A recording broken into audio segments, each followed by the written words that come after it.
Estou muito feliz por estar participando deste momento de prosa com Chico Xavier, iniciativa do Núcleo Espírita Fraternidade e Amor de Itajubá, do nosso querido estado de Minas Gerais, um estado tão rico, com tantas pessoas ilustres, tantos trabalhadores espíritas importantes que nasceram e que trabalham e lidam nesse estado do nosso querido Brasil. E aqui nós estamos prestando a nossa pequenina colaboração a convite do nosso irmão Luiz Lenart, que nos convidou.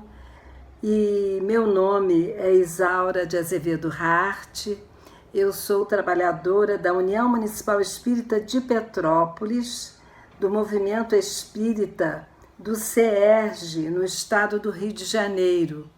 Nós fazemos parte do terceiro CEU do CERJ.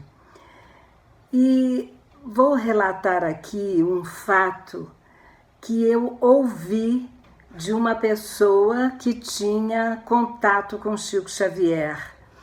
E certa feita eu estava na cidade de Caratinga, em Minas Gerais também, no Centro Espírita Dias da Cruz, um centro que tinha um trabalho muito bonito, não apenas mediunicamente, com as suas palestras, mas também que oferecia naquela ocasião uma sopa muito suculenta diariamente a muitas famílias daquela região, famílias necessitadas que iam com as crianças, os pais e todos participavam daquele momento de alimentação muito farta, uma alimentação muito sadia, e eu estava ali assistindo aquele momento tão bonito, tão interessante, de tanto trabalho no bem daquela casa. E estava também uma senhora que eu havia conhecido ali, do Rio de Janeiro também, como eu, que sou de Petrópolis, do estado do Rio, ela da cidade, da capital do Rio de Janeiro. E o nome dela é Nair Vieira. Ela já deve ter desencarnado a essa altura, mas ela me contou que ela era casada com um médico chamado Henrique Vieira e que eles haviam tido, depois de vários filhos, eles haviam tido um filho que nasceu com paralisia cerebral. E ele não conseguia, nunca conseguiu se expressar, nunca caminhou, e vivia em cima da cama. Mas era um filho muito querido que viveu até os 20 anos de idade.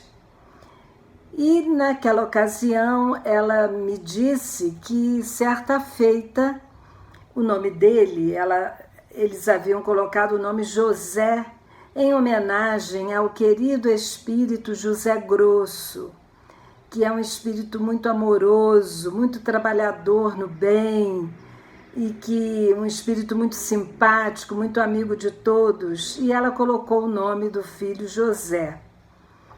Certa feita ela estava dentro de casa, já um pouco mais tarde, ouviu que tocaram a porta, e naquela ocasião ela abriu aquela portinhola que tinha na porta, porque apesar de ser o Rio de Janeiro, era o Rio de Janeiro daquela época.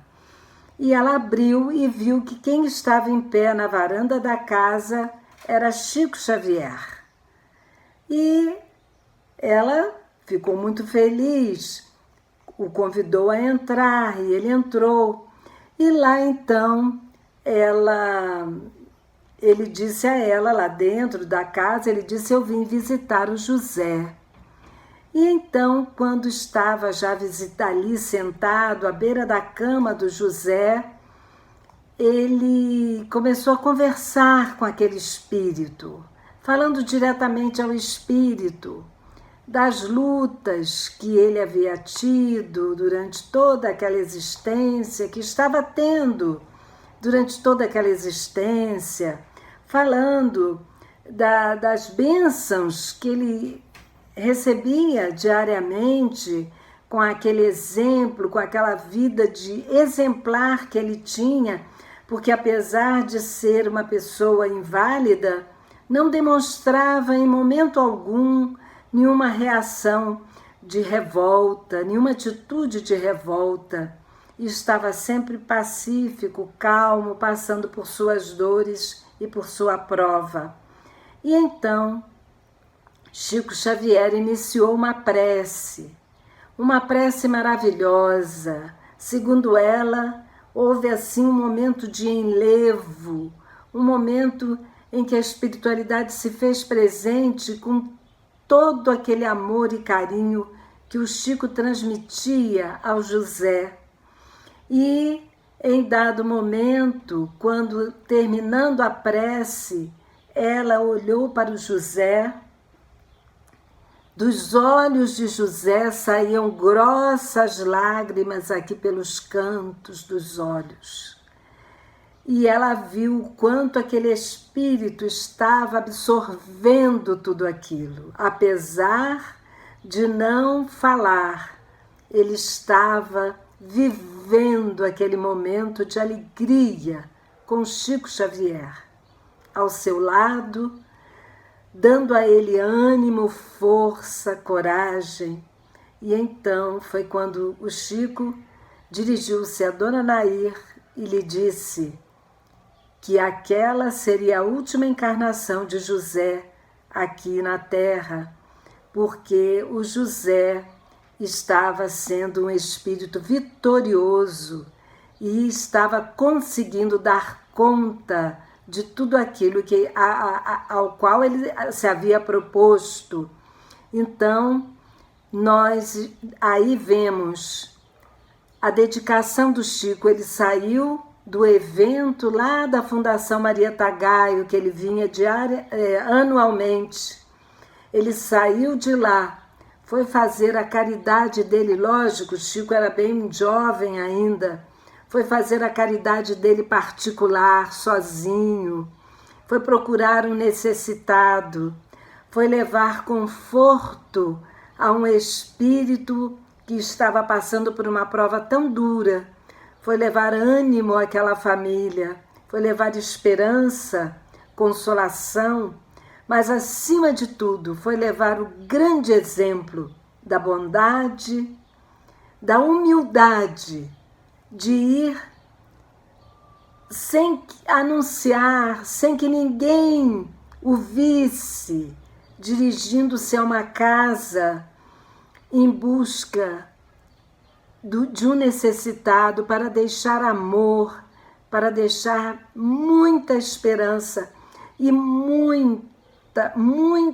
alegria no coração daquela mãe, não só por receber a visita do Chico, mas acima de tudo pelo que ouviu do Chico, da vitória que o filho dela estava tendo nessa encarnação, e que seria um espírito que, ao sair dali, seria um pássaro livre, cheio de energia, de força, e que com certeza voltaria para auxiliar a todos nós que aqui ficamos. Muito obrigada a todos, muita paz, e vamos seguir esses exemplos maravilhosos, fantásticos, desse nosso irmão, que foi nosso contemporâneo e que tem muito a nos ensinar a cada dia. Muito obrigada pela atenção, muita paz a todos mais uma vez.